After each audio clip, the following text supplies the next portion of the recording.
Hi there, my name's Jason DeYoung, and thanks so much for tuning into my YouTube channel, where I hope again to share with you one of my memorable hunting adventures. You're joining me the night before the opening day of rifle season at a rural property my family and I have come to know as our 100-acre wood. I'll be spending this night tending a warm wood stove as a stormy front blows through, and it kind of feels appropriate while I reflect on all the challenges that 2020 has brought our way. But as the day fades to darkness and I drift off to dream of time in the woods, I realize how important it is for me to remember that it's not all been bleak. For in addition to my whole family enjoying good health and comparatively good economic opportunity, this year we were also fortunate enough to get drawn for cow moose, which is, where we live and play, becoming more and more of a rare opportunity.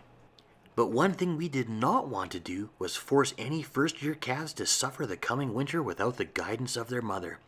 So we set out to begin this year's adventure with a constraint that careful study would be required to ensure our quarry was, with reasonable certainty, without a calf in tow. So I started the season by carefully moving along the transition between a thick tamarack stand and some young willow, and very quickly bumped up a little bull. As he jumped up out of his bed in the willows and began to trot off, I was pretty excited, for a nearby cow also stood from her bed and began to move parallel to my position to get me on the wind. But as she gently moved downwind, there was another dark flash in the willows as her little calf hustled to catch up to Mom. The pair continued to move around until they were directly downwind, and then they stood for a second to look straight back at me in one of those kind of hunting moments that seem to stick in your memory forever, making me feel connected in a way that's difficult to describe. Then, with that moment burned in my mind, they turned to slide into the thick tamarack with a grace that feels wholly incongruent with their size, something that seems to me to be one of the defining features of this magnificent giant of the forest. With thoughts of gliding moose fresh in mind, I spent the next few days slowly walking the many miles along the beautiful edge between the forests and the bogs. If I found a set of fresh tracks, I carefully followed, and for a time felt like I got to see a glimpse into the perspective of how a moose interprets their landscape. I also spent a lot of time behind my binoculars looking at a lot of different moose. Surprisingly, if we would have been drawn for bull moose, I feel like we would have had a lot more opportunity, for there seemed to be bulls abound. But after a few weeks of this, a dry cow began to feel more and more akin to finding a unicorn, as there were only now a few days left in the season. This amazed me, because in my preseason scouting sessions, solo cows had been easy to find, and I'd even set my hopes on this one. She seemed like she was bedding in the forest just adjacent to a small depression in some nearby second-growth mixed hay, and like clockwork every evening would emerge, step over the fence, and go to town on dinner. But come the start of the general season, her evening visits to the hay abruptly stopped, and it seemed like she had just vanished. But I kept at it, and several weeks later, while slowly still hunting the woods after a light hoarfrost, my adrenaline dumped when I bumped her up from a bed she'd chosen in a grassy hollow along the edge of the wood. I'd made the mistake of moving too quickly and too often to have the advantage of seeing her in her bed. Instead, I became aware she was there as she stood to investigate what all the noise was about. It was thrilling to see her hold as I set up the camera, but super frustrating to discover a bunch of woody debris between me and her vitals with no way for me to move.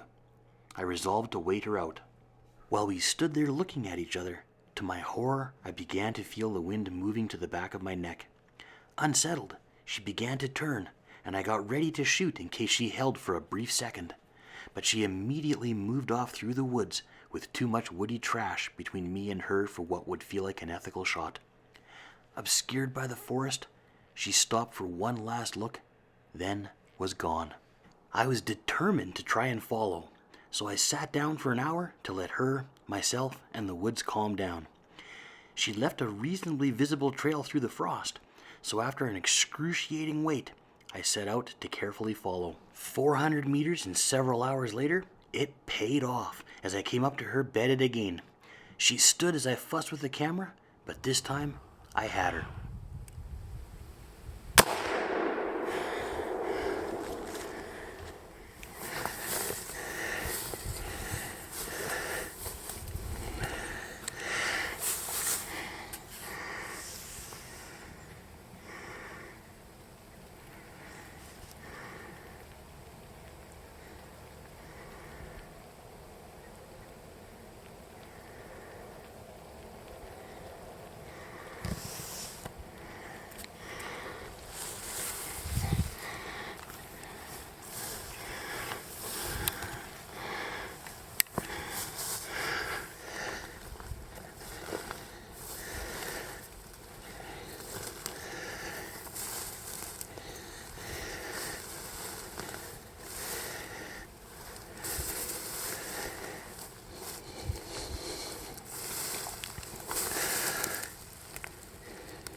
That final approach is always very emotional for me, as I'm still high on the adrenaline that comes with dropping the hammer while not knowing exactly what's about to happen, and it's followed by the fear of her getting back up to run away or even attack. Then finally, a soaking of contrasting emotions sets in. Sadness at my role in the death of a magnificent creature and that my pursuit is over, but also a profound happiness knowing my family will eat well for another 12 months and the overall richness of the experience. Mostly, though, I'm grateful, and I'll think about this moose for many years to come. Hey guys, Julia here, and I'm sponsoring my dad's video game. I'm super excited because I made an awesome shot on my white-tailed deer this year, a big part of which was the big time 22 practice I did with my dad. Let me show you some exciting highlights of my hunt. She's gonna cross down there. She's gonna cross under our land.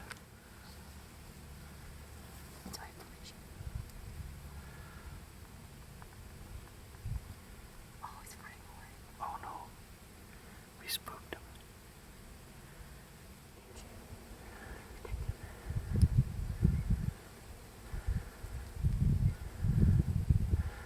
Don't worry.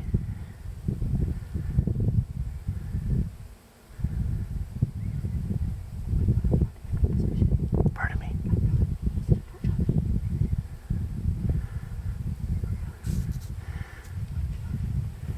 Wait till he turns sideways.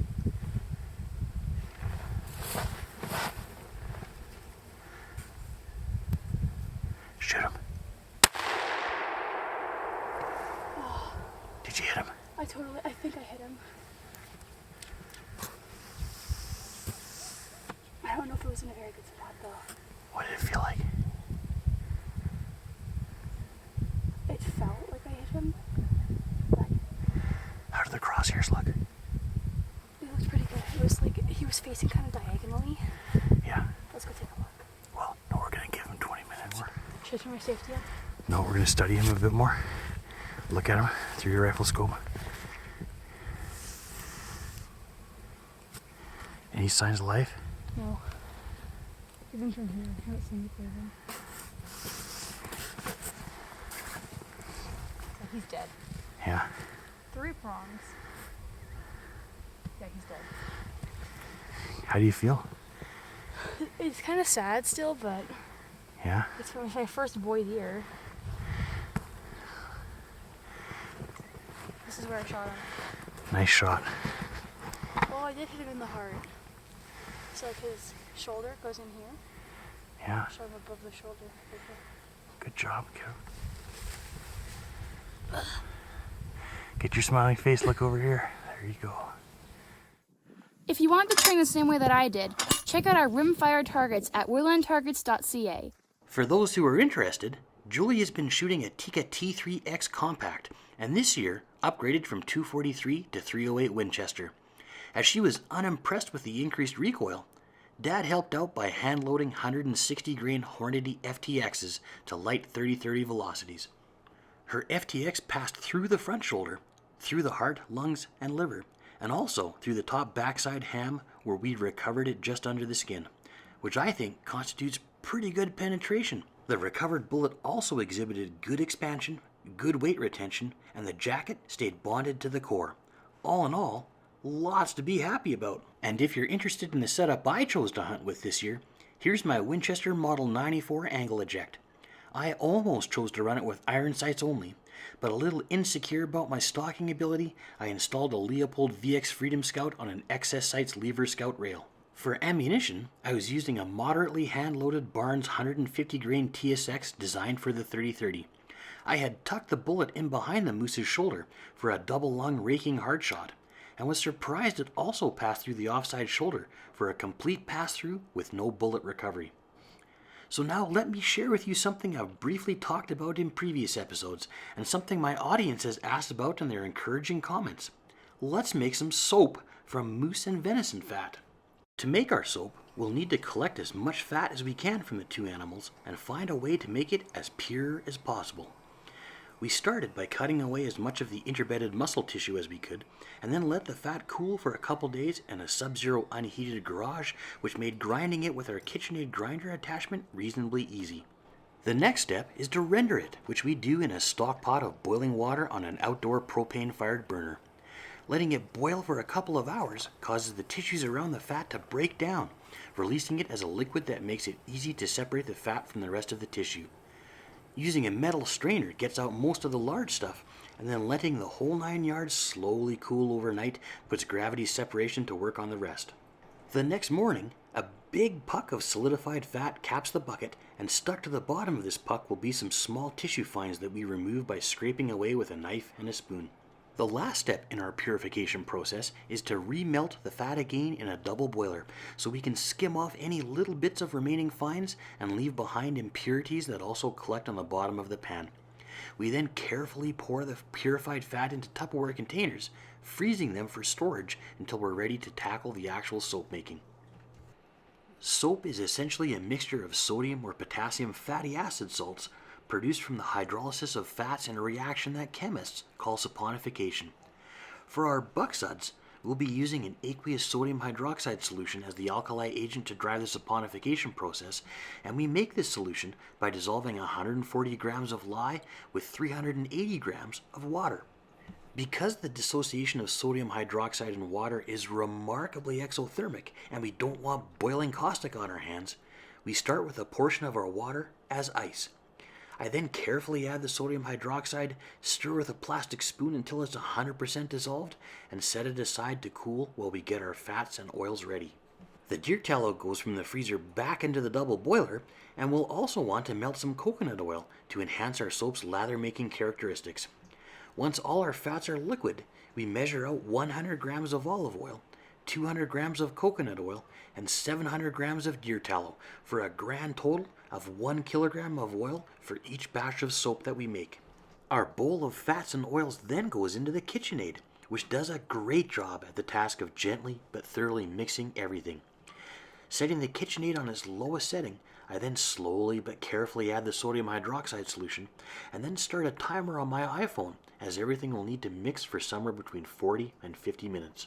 As we stir our mixture, the process of saponification begins, and we'll know it's time to stop mixing when we can observe a stiffening of viscosity in our newly forming soap. Cold process soap makers describe this point as the soap reaching what they call trace, and it marks the right time to pour the soap into a mold of some sort to allow it to harden as it finishes forming. 12 hours later, the soap has stiffened up quite a bit and is ready to be released from its mold. The ratio of fats to lye we've specified has been carefully considered and results in soap with almost no excess fat. This would be bad for a bunch of reasons we won't discuss here, but it was done intentionally as we're not quite satisfied with simple cold process soap. I'll cut the loaf into bars and then set them aside for a couple days for the saponification process to finish. A week later, the chemical process has continued and the soap is now hard and crumbly. Perfect for our next step. The idea is to use a cheese grater to mill the soap into flakes, and our KitchenAid makes quick work of this, turning 4 kilograms of soap into a 5-gallon pail full of flakes in no time. We're now going to make sure our soap has no surplus lye, as well as control exactly which oil is left over in the final product. We do this by adding more oil to our soap, a concept that soapers call superfat. For this, we'll measure out 150 grams of water, 35 grams of fresh virgin olive oil, and 800 grams of our milled soap flakes. We'll use a whisk to emulsify the water and oil to the best of our ability, and then we pour the mixture over our soap flakes and do our best to mix it into a super thick paste. The double boiler gets fired up yet again, and we set the paste in a covered pot to gently cook for about 3/4 of an hour. Towards the end of this transformation, I'll stir the mixture with a wooden spoon, and you'll know it's done when the result is a silky smooth liquid soap. While the soap was cooking, we lined a wooden soap mold with butcher paper, as well as preparing 35 grams of essential fir needle oil. You could use any essential oil that suits your tastes, but for me, it seems like fir needle oil imparts some of the character of the woods to our finished soap, and somehow this seems appropriate given the source of the fat. For visual aesthetics, we take a small portion of our liquid soap and over a smaller double boiler, add a little bit of blue pigment. The fir needle essential oil is stirred well into the soap, and then we add the small amount of pigmented soap with just the smallest of mixing to create a nice swirly pattern. The whole 9 yards is poured into the soap mold and set into an insulated box to slow the cooling process as much as possible. 18 hours later, the soap has finished cooling and it should now easily slip out of the mold. I clean up the edges a bit and then cut it into bars. The finished product is a bar of homemade soap that is reasonably hard, lathers well, cleans great, rinses clean, pays homage to the animal it was made from, and in a year where washing your hands is more important than ever, all in all, leaves my skin feeling great and not too dried out.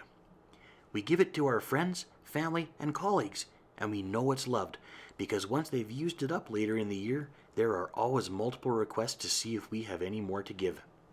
So now one of the most difficult years in a long time draws to a close, but with my family healthy, happy, and well fed for another year, I'm optimistic about the days ahead and hope that this time next year we can share with you another adventure from Alberta's beautiful Aspen Parkland. Please remember that you can help us by considering a purchase from woodlandtargets.ca. Thank you so much for watching, and take care till next time.